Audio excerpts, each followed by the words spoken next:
and the genius that is Ben Wildman. Morning, Ben. Good morning. Morning. Good to see you guys. Good to You see too? Yeah. Look, we're going to do our usual little roundup of this week's news. We've got some amazing things to talk about this week. First of all, I think you would have to have been living under a rock if you didn't see this guy. Mr. Ponton, I believe you have a filter turned on in the video settings. You might want to take we're a trying to, can you hear me, Judge? I can hear you. I think it's a filter. It is, and I don't know how to remove it. I've got my assistant here. She's trying to, but I'm prepared to go forward with it. I'm here live. I'm not a cat.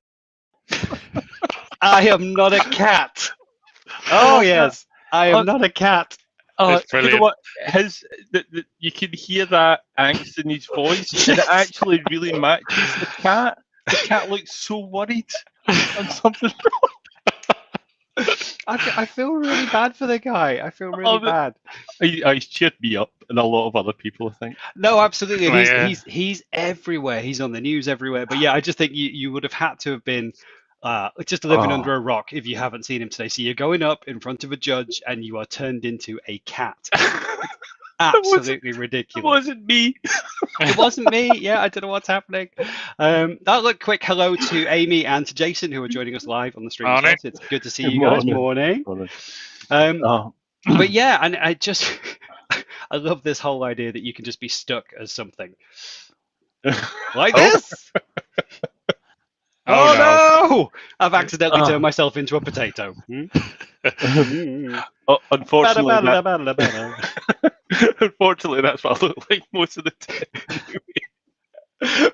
Well, what's worse is, oh no, I don't actually know how to change this back now. No, you will turn it back. Please turn it back. You turned into a potato just after Jason told us we've got a very professional setup going on. Yeah, I'm sorry, Jason. This isn't professional. I don't know how to change it back. I'm sorry, Judge. I'm not a potato. I love it. Ironically, A potato, to be honest. yeah, I could see that coming. You were going to prefer the potato. Damn it. Yeah. All right. Well, so in other news, Martin, you caught this. Let's have a quick look. So what's happening here? What is Elon doing? Well, so he's going to now use Bitcoin currency for part of the sales of cars, etc. And I couldn't understand why that meant he had to buy the Bitcoins at 1.5 billion. Is it, I had this vision that he's giving people change. I'll have a Model 3, that'll be 2 Bitcoin. It's about 1 Bitcoin, yeah. Well, 1 Bitcoin, okay.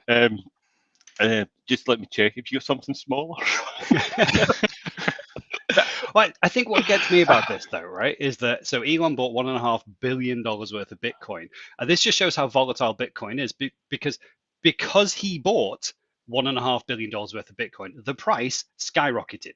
So all he needs to do was leave it for 24 hours, let the price go up and up and up and up and up, and then dump $1.5 billion worth of Bitcoin. And if you did that in normal trading, that would be insider trading, allegedly. Not insider trading, but it's gaming the market, isn't it? I'm saying allegedly. It's not just. Well, this is it. It's unregulated. No, but there's no market. Oh, I'm sorry, because you're Elon's best friend. Yeah. But it just shows how much you can game the Bitcoin currency, and that it does suffer from having this complete lack of regulation. I think everyone. I think it's a great concept, but just the fact that you can do something like this is really, really dangerous. Because equally, if that plummets, and he's got shareholders to respond to, right? If that plummets by 50%, as we've seen Bitcoin do, he's just lost $750,000. And is Tesla in a shape at the minute where they can just throw away cash? Is that where they are? Yeah, I really don't know. But one thing that caught me at this story, and it was a follow-up one, was the fact that the energy, Bitcoins are really environmentally unfriendly because they use so much energy, and it's more than Argentina apparently. It's 120 terabyte hours a year. So it's massive. So you've got a business that's based on, environmentally friendly vehicles, who's then pumping all this money into something that's then, using up a ridiculous amount of energy. So, and coincidentally, they did receive about 1.5 billion in subsidies for their environmental. Oh, the irony! Look where that $1.5 billion's gone. Yeah. Wow. Oh, so you've given no. Off topic, Yeah. but I don't understand the whole electric car thing. You just moving the pollution somewhere else. But yeah, conversation for somewhere else, I think. Yeah. That's for another time. Yeah. Oh, well, I think one of the things that caught my eye about Tesla this week, Martin, you shared this, and this is the intelligence that is in the new Tesla cars might not be as good as we would want it to be, especially if they're hanging around in Glasgow. It was, yep. It was Glasgow, wasn't it? It was Glasgow, yeah. Let's have a look at a Tesla in Glasgow. No.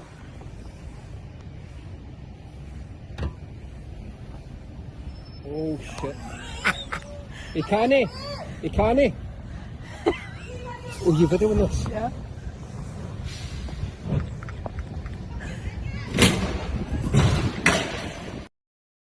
Oh! I could just say, I can't. I think someone's going, he needs to press on the brake. I'm like, you can't. But I had this exact experience the other day in the snow and in the ice. So I'm driving. I'm not in a Tesla, right? I'm in a little electric Kia, right? But I pressed on the brakes on a bit of snow and ice, and like the car wheels stopped, but the car just kept going, right? And I'm looking around, and I have plenty of time because I'm just coasting towards a red traffic light and a white line, and then into a four-way junction, and I'm just coasting. There's nothing else I can do other than press the brake. And I'm looking down at the controls that I've got available to me. I've got a dial that moves it from reverse to drive. I've got an electric handbrake toggle switch.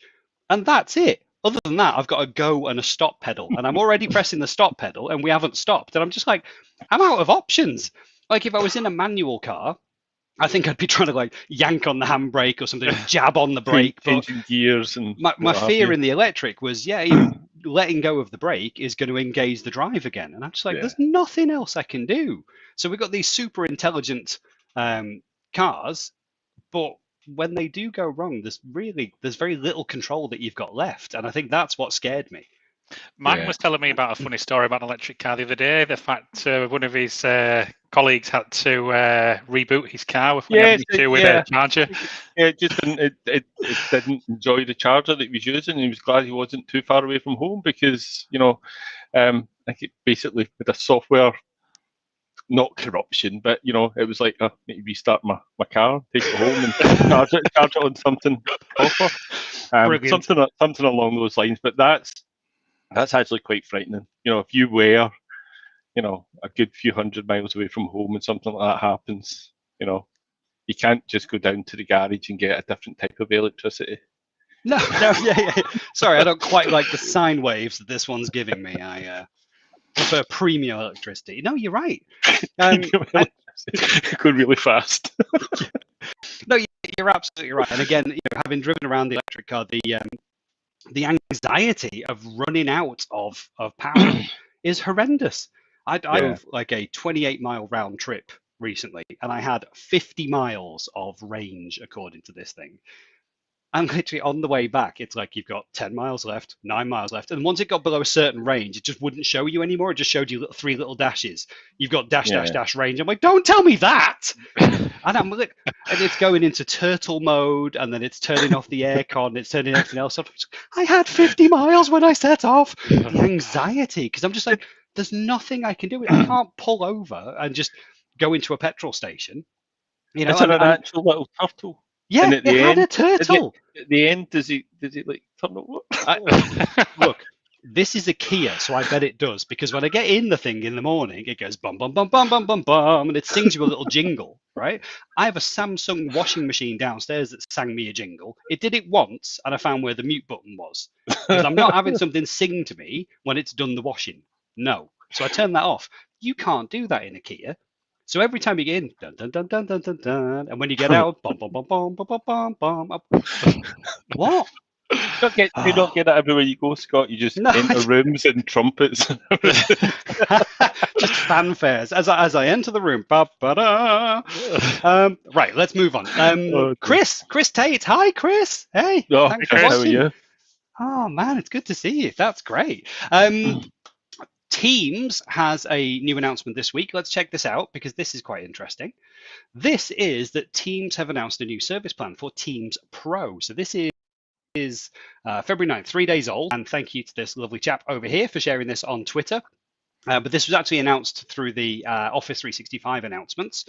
And I think this is interesting. So Teams Pro, now the features that it talks about, I'll just see if I can do a bit of a zoom on here because I appreciate it's a bit, no, it's just going to zoom the other window. Of course it is. I appreciate this a bit difficult to read, but it says the new capabilities are relating to meeting intelligence and webinar capabilities. Now, what that says to me is that obviously we can use Teams and we can have structured meetings with each other.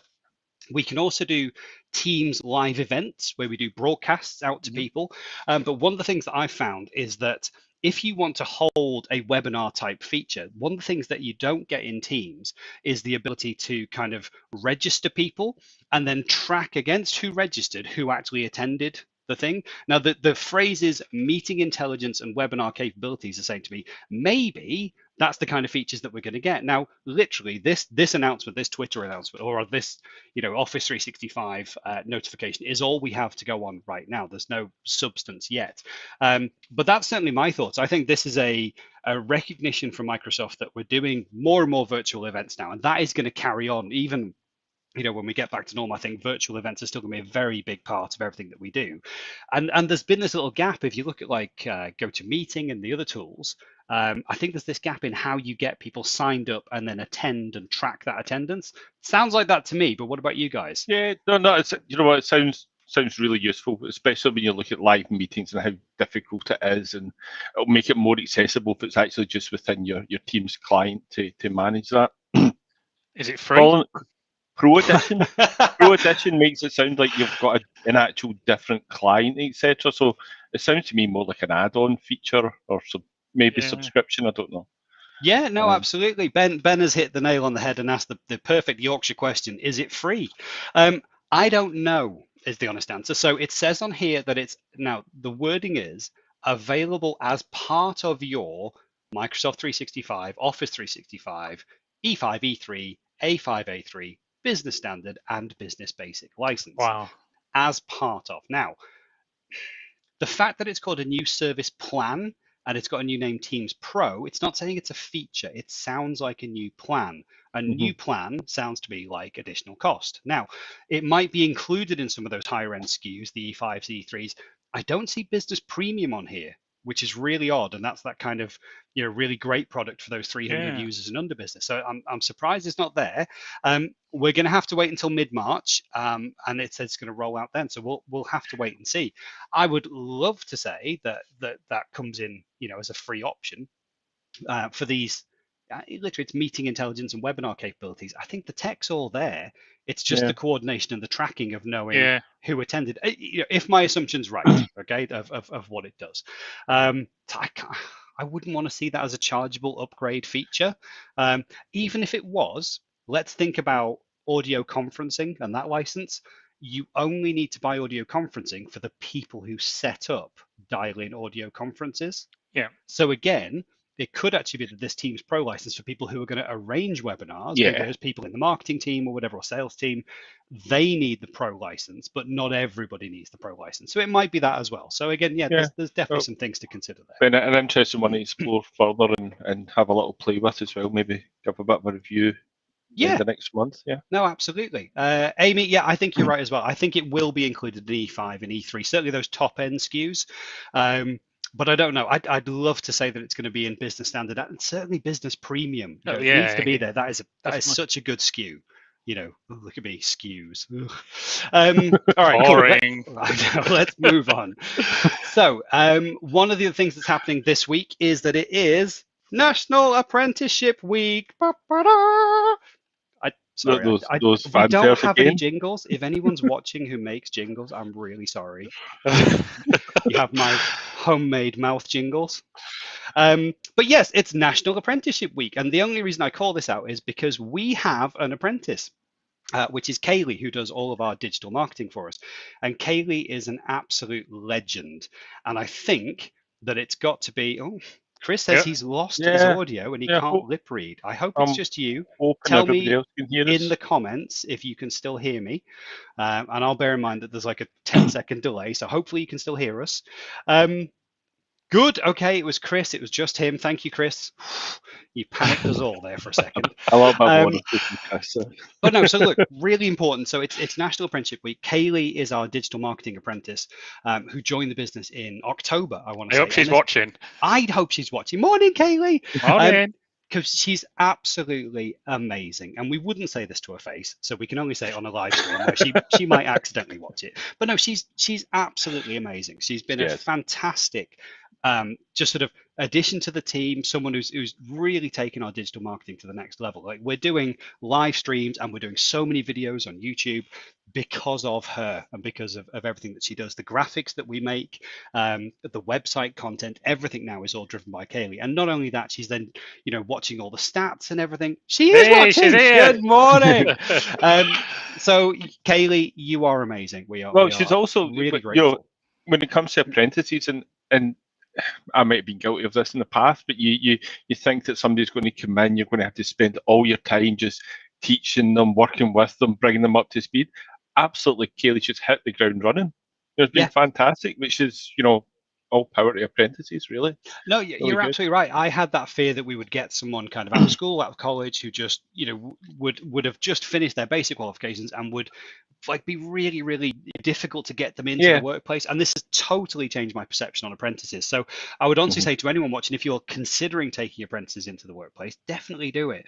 I can't help but think, can't have Kaylee.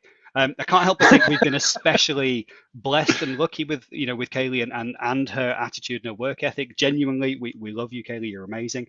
And also, it's her birthday this week. Hey. And Ben wanted to sing happy birthday to you.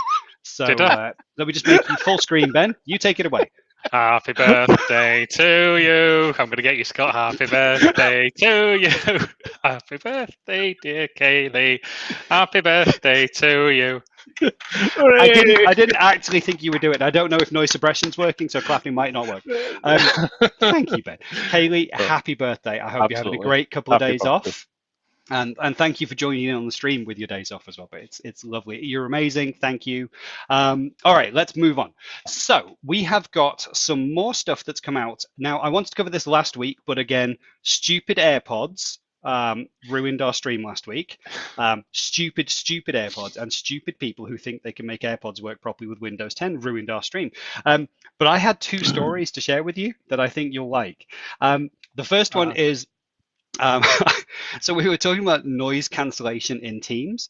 And so noise cancellation, we did the video and it cuts out a lot of the background noises. We did silly things like drills and hoovers and all this kind of stuff. Anyway, I'm on a call, right?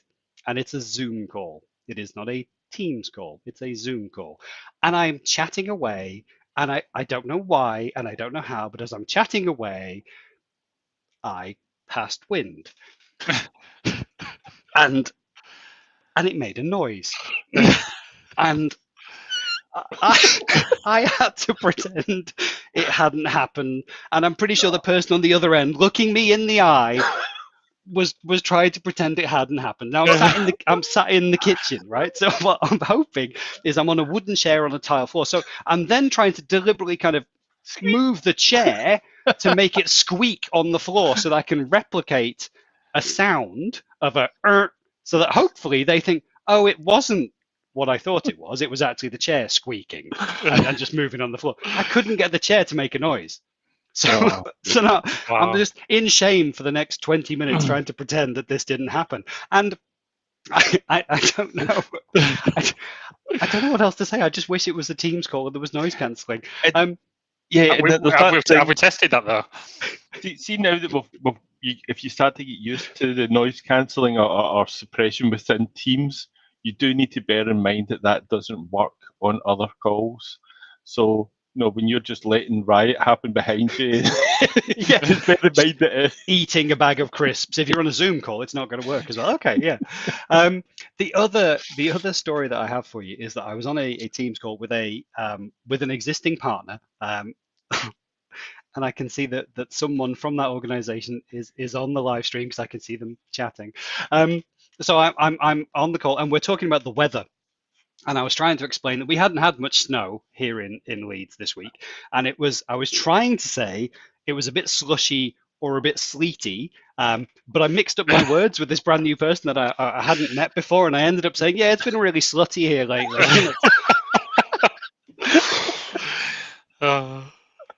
Anyway, managed to gloss over that. Right, let's move on. This last week, I saw that Dell had launched some new Teams monitors. And so they've launched some brand new monitors with built-in Teams functionality. Okay, so let's drag it kicking and screaming back to technology. So here, have a look at these. So these are the new monitors from Dell. Of course, there'd be someone's advert right in the way. So these are available in kind of 24-inch, 27-inch, and 34-inch HD. I'll give you a little close-up of them here. Now, the thing that gets me about these, 24 inches, 27, 34 inches, these things have built-in microphones, built-in webcams, built-in speakers. So they're trying to be this kind of all-in-one Teams experience for you. So you can do your work. It's a nice full HD monitor on the right-hand side. But this thing starts over here at £500 a unit. Wow. Oh, sorry, $500. Let me be clear, $500. Now, that price point says to me, you're not rolling that out for every single home worker or desktop user. You're not going to use that in a busy office environment because they're all just going to talk over each other, and you're not going to be able to hear from the person next to you if they're running the same thing for their Teams calls. You're not going to be shouting at those things. So it's not going to work in an office space. It's not priced point for large organizations or for small organizations, because who's paying $500 for a 24-inch monitor? So what it says to me is that it's aimed at execs, right? It's aimed at execs or people who've got a dedicated room or office. They're not going to want the 24-inch one. They're going to want the 34-inch one. They're going to want the curved 4K widescreen edition, right? Now, those things are, let me just check the price points here, $1,150. So $500, $700, $1,100. You know what you're paying for? You're paying for the Teams logo. License from Microsoft. But this is it. And so this is what gets me is that, and again, this is integrated electrics, right? So if something goes wrong, the webcam stops working or the microphone stops working or the speaker stops working, you're not going to throw away your £1,100 monitor. You're just going to start using headsets or a handset or something else for Teams. Who thought this was a good idea? This is just my question. Who thinks that that's a good device? My first thoughts when I seen what they were doing was that was aimed for small meeting rooms, that kind of ready-made. You don't need a little PC or a NUC and this and that next thing, which you can do yourself. It seemed to be that, for me, that's what it looked like it was aimed for. But when you look at them and the way they're advertising, they don't look as if they're set up for that at all. Yeah, like a huddle space, like 4 people, something like that. I could see that, and I could see that being great for a huddle space, but that's not. I've got a Samsung ultra wide monitor, the 34-inch. It's a great monitor. It cost me I think it was about £400. Yeah. So to add a camera, a speaker, we could get a Poly P5 for £120 and be done. Well, let's come to that, Ben. So absolutely. So you're saying, Martin, you spent like $400 on a 34-inch ultra wide versus $1,100 here.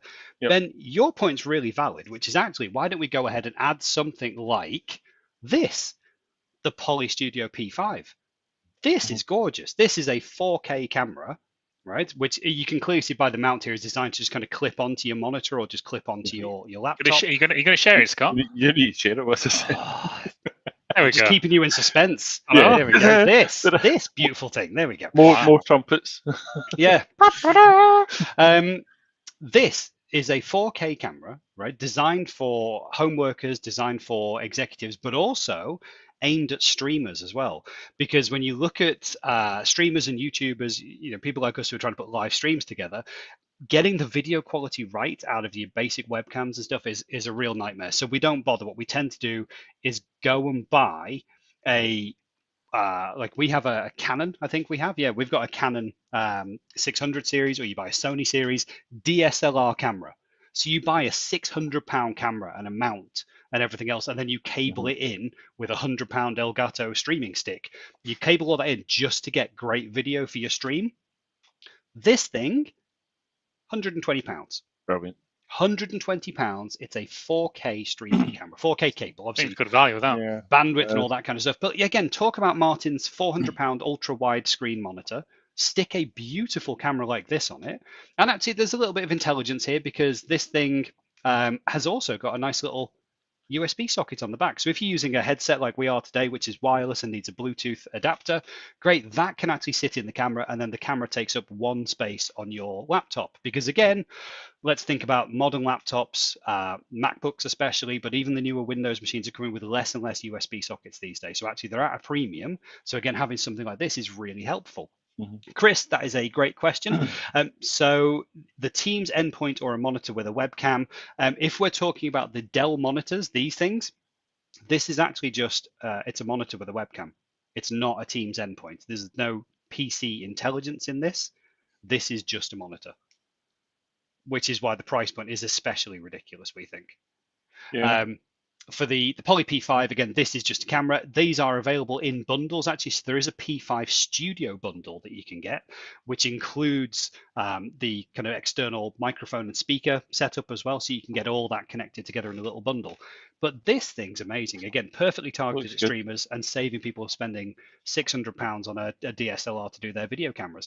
Again, a lot of people I see on LinkedIn now as well are doing their own streams, and they'll do that from built-in webcams. Admittedly, we're using built-in webcams today, or they're using their phones. And again, just think of the step up in quality that we can get. Video's really powerful now. This thing's 120 quid. We are getting one of these. Yeah. So to try it out.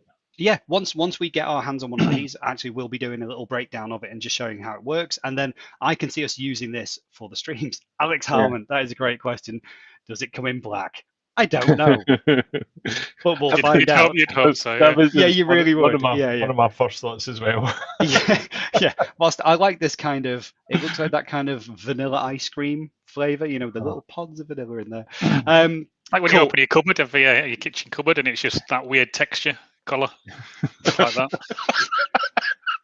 That's first I'm thinking. I've got to be honest, Ben. I think that's called mold. Better give it a clean. You better have. Now, from Teams monitors by Dell that cost a huge amount of money, I would like to move us over to the new Surface Duo. What is that? Again, this is the new Surface Duo for business. This is the new handheld. I'm going to call it a device because this device, it is an Android device. It is not really a smartphone, although it does have 4G and LTE capabilities. It can make and receive phone calls, so it does do phone calls. Chris, thank you. Yes, I would definitely look at the P5. He's just saying he's been considering the Logitech Brio, which again, great camera, great 4K camera, but I think the price point on those is still about £200. So actually, this is a fantastic alternative from Poly. And I think at £120, what a great price point. So yeah, the Surface Duo for business. So it's not a phone. It's also not a tablet, really, because this thing is running Android OS. So it's a Windows device, Microsoft device. Sorry. It's not a Windows device. That's absolutely true. So this runs Android. It connects to the Google Play Store, which means that you can run all of your usual Microsoft applications on there. It is flip screen or split screen like this. It does close. There's nothing on the front or the back, really. So it's these two panels. You can orient it the other way around. So this right-hand half here becomes the keyboard, and then this becomes a horizontal or landscapes type screen. And it does everything that they want you to say. With productivity, it runs all your applications. okay, it seems good to me, but I have a few questions. Right, this launches February 18th, so it comes out next week. And I have a few questions, or I think I have a few concerns. Is is the better way to put that? This device here is I have a mock-up for you actually. This is me and science. So look at this. Oh no, not again. what are we getting here? Wait, I can't find my science glasses. Science. Here's my iPhone, right? Okay. Now I have made a convincing mock-up of the size of the new Surface Duo. Okay, so it is roughly the size of an iPhone, but of course don't forget that there are two screens together. Okay, so this thing folds out. So it folds out roughly like this. Wow! Look at this. Now I'm proud to say that I made this myself. You might think I asked my 7-year-old to make this contraption, but no, I made this myself. Now you can see, right? Just look at the size of this thing. Okay. The thickness is roughly the same as well. So this is an accurate level of thickness, 9mm. But it seems to me that something this big, bigger than an iPhone, two screens, it's not really the kind of thing that I'm going to want to carry around. I'm going to take these off in my pocket. I'm not going to put it in my pocket that way. It isn't a pocket-sized device, right? And so then I'm looking at it thinking, okay, it's not really a pocket-sized device. It's not a phone. It's not a phone replacement. It's not really a tablet, because if I wanted a tablet, I'd probably want a tablet that ran Windows OS. And so in which case, I'm going to go for a Surface Go or an iPad, Ben. I think you said the iPad is another good alternative for this. So it's not a phone, it's not a tablet, it's not a laptop, absolutely, because we don't have the rest of the ports or the keyboard or the accessories. Now, the thing about this is that this thing costs £1,350. £1,350. Wow. And again, I come back to this, like we said about with the Dell monitors. Who's buying this? Who's spending £1,350? Is it actually aimed at a phone replacement as well? Is that the intention? It's hard to say, because yes, it makes phone calls, but it's not really a phone, and it's certainly not. It's not a Google Pixel. It's not an iPhone 12. Right? It doesn't have the great capabilities that we've come to see from those devices. It's kind of middle of the road. It's not really a phone. It's not really a tablet. It's definitely not a laptop. It's one of these middle of the road devices that I don't think is good enough to sit in either of those classes. I think it actually looks like it's been a design project from 2001 and what the future might look like for devices, and somebody's come up with, as a student. Here's a mock-up. Imagine if you sat on it and snapped it in half. At least you'd have two phones, though. Or is it a tablet? I'm not sure. Two tablets, two phones. Yeah, who knows? I mean, don't get me wrong. I love the concept. What I can't bear is the price point at £1,350. And don't get me wrong. I understand. I don't think I like either. Like if I can't afford it, I shouldn't buy it. Fine, okay. I don't think that's the point. I think this would be a fantastic device if it was somewhere more at the £400 side, right? Because if I look at a Surface Go, 10-inch screen, I can get it with 4G in there as well. Anywhere between £400 without 4G up to about £600 with 4G. I could get an iPad or an iPad Pro, again, somewhere around that £600 mark. If I want a good phone, I'm going to go and get an iPhone 12 or a Pixel 4. Again, anywhere between £600 and £1,000 for those things. If I want a real portable laptop type device, I'm going to go and buy a Surface or a Surface Pro. Again, I'm just trying to stick to Windows devices. I'd probably buy something else. But I don't understand where this fits in, and I don't mean to be so negative on something that comes out next week as a brand new flagship product. I just don't get it. And maybe I'm wrong. And please, if you're in the comments, tell me I'm wrong and tell me that you've got a great use case for this. But I don't see it at £1,350.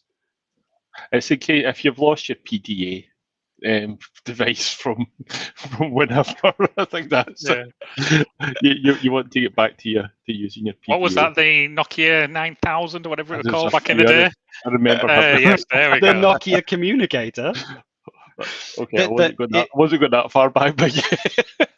But yeah, I mean, some of the oldies on the stream might remember the Nokia communicator, which was not a phone and was not a PDA and certainly was not a computer. But hey, you could get on the internet with it. I don't know. It feels like the same. It feels like we're doing the same mistakes. I don't know. Yeah. Interesting. No, but thank you guys. So vamp for 2 seconds because I managed to put away what we were going to talk about because let's see, we are moving on to Tech Corner. I like this. Yeah, see, we definitely need jingles. So Tech Corner, and all I was going to say is Ben, it's all on you. Yeah, Tech Corner. I think you can bring you guys to the side, can't you? Yeah, there we go. That's a lot better. All right. So look, Ben, you want to talk about specifically today Teams versus Microsoft 365 groups versus Outlook and the pain. And you've actually, in the show notes, you've said, bear with me because we go deep on this one. So where do we start? Take it away. Yeah. So the concept. Yes. So the concept of a team, obviously, and there's a concept of a group. If you create a team, there's a group in the back end. But depending on where you create that team or that group, depends on how we can actually access it. So, for example, if you create a team in Teams, the group won't appear in Outlook. So you obviously get an email address with that, so you can't email it and manage that group within Outlook. But as an admin, if you create it within the admin center of Teams, it appears in Outlook. Another weird thing, so for example, if you were to go ahead and create that team within Teams, you can actually make that happen, but you have to connect with PowerShell, change a couple of parameters and things to make it visible. But what's even funnier is if you're an owner of that team, it won't actually appear within Outlook until you're made a member of that team or a member of that group. So if you think about the concept of an owner and a team member within Teams, you can contribute, you can do what you need to do. But to make that group visible to you as an owner, you need to be added as a member of that group. It's very strange behavior. I don't know whether that's a fault or what, but I've tried it multiple times and that is the exact behavior. So that's one frustration. Yeah, so I think it's just give me more. Yeah, sorry. Go on. No, go on, Martin. Go on. No, I was just going to say, I think it's to do with that kind of the development over time and what came first, chicken and egg type of thing, and how you can build a team from different places. But yeah, because obviously if you've got a group which already exists in Outlook, you can create a team off that. It's just depending on which way you do it, there's inconsistent behavior basically is what I'm trying to say. So yeah, be careful. Okay, so tell me what is your best recommended way for us to do that? Where would well, it depends because I can see the point of, okay, I'm going to create a team. I don't necessarily want the confusion of a group because it's a team. I don't want to have any email or anything. I just want a team. If I want email within a team, I'm going to enable email on a channel, get the email address on the channel and pump it straight into channels. And if you want a traditional email address, i.e. group, a modern group, just do a group without a team. I think that's probably the simplest thing because I think if you start introducing teams with groups, which as an admin you do by default when you create them, it adds too much confusion because you've got the files available within Outlook, which you can obviously browse to SharePoint, but then you've also got your files, which is the same thing in Teams, but you've got two different places, and it just adds to the confusion. So pick one or the other would be my opinion. So I think we could do with a little video that shows us like the different panes on that, so I can visualize it a bit easier. But yeah, I can totally see again, we're going to have sort of end user type people creating these groups and new teams in Teams. And then not having a very simple experience inside Outlook, or they're suddenly going to wonder why things are missing. And then the whole idea of Teams, allowing people to do that is to reduce the administrative burden. And so we don't need people to come in and do PowerShell or to go into the admin center and do it. So I think I'd love to see some notes from you on just like here's our best way of doing this. And that's the thing, because a normal user can create a group within Outlook. Yeah. And then where's my team? And then it's not there because you've created a group rather than a team, even though the group, when you create a team, is dependent on that group. It's just really confusing, certainly from an end user, depending on where you actually create things. And obviously even more confusion as an admin, you create it and it creates it in both places anyway. Or it makes it visible in both places, should I say, because obviously it's always there. But yeah. But so normally when we have the work with the Microsoft products, it's usually there's 100 different ways to skin a cat. You can do it here, or here, and the output's usually the same. Here we're saying if you do it here, it's going to be subtly different than if you did it there, and that's subtly different than if you did it here. So yeah, it'd be good. I think it'd be good for us to just do a little quick guide on what you can expect when you did each one. But yeah, it's perfect scenarios if you're doing any migrations, tenant-to-tenant consolidations and things, and then as admin you're recreating those teams. Yeah, you're going to have a completely different experience unless you know what's going to happen. You have to go and flick and turn that switch off to make it invisible within Outlook. Yes, otherwise in Outlook someone's just going to have a million groups. Yeah, and what are all these? Yeah, when I'm thinking, well, it was a team. Yeah, so okay. Yeah. No, I get it. All right. You also said Teams coexistence mode. So, and it's another mode as well. So coexistence mode, the whole islands. This seems like a real moany episode, this show. It is, yeah. Certainly the next one as well. Yeah, so the whole islands versus teams only mode. So when you make that change, bear in mind, at the moment, I've done one and it's nearly 24 hours and it's still not changed. So you get really odd behavior when you're trying to communicate with the people in the organization, plus bit of Googling, etc. It can take up to 72 hours in certain circumstances as well. I think there was a little bit of recommendation about doing that, and I vaguely remember seeing that the recommendation is do it on a Friday. Yeah.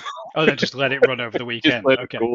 So this is moving from Teams coexistence mode with Skype. So you've been a Skype for Business user. Not necessarily, because the default tenant is in islands mode. Don't forget when you build a new tenant, which is ridiculous. That is a really good point. Yeah. So although Skype is discontinued and officially unsupported, and off it goes, and it's definitely going this year, definitely. So we're told. When you build a brand new tenant today, it's still in islands mode instead of Teams only mode. Right. Definitely, yeah. And so we're making that change, and it can take up to 72 hours. Yeah, because when you add what I've seen is when you add Teams Voice, so the whole Microsoft Voice license package. Yes, It's trying to dial, from what I can see, it's trying to dial effectively the Skype user rather than the Teams user, so it's just going straight to voicemail. So it's like, well, yeah. Because I was wondering why you brought this up, because I know we did some voice deployments this week, and I was wondering why is this something that suddenly just hit you and gone, but that's useful to know. You know, you're building a brand new tenant, you're going to enable enterprise voice for Teams. You need to flip this switch. You need to flip it, and don't worry, it can take about 3 days by the looks of it. Yeah. Okay. Do we get any notification back to say it's been flipped? No, the only change you get is if you go to the same place in the portal, it'll eventually change. So if you go back to it after you've made the change, so it'll stay right. It's still in islands mode. If you come back 24 hours later, then it'll have changed. But if you try and make the change again, you just get a generic error. Okay, all right, but at least so that's the place to go. We're not going to get a notification, but we can go back and it'll say if it's in Teams only mode, you'll see it's updated. All right, definitely. Okay. And then the last one, so Exchange Hybrid. Yeah. So we've got Exchange on-premise hybrid with Office 365.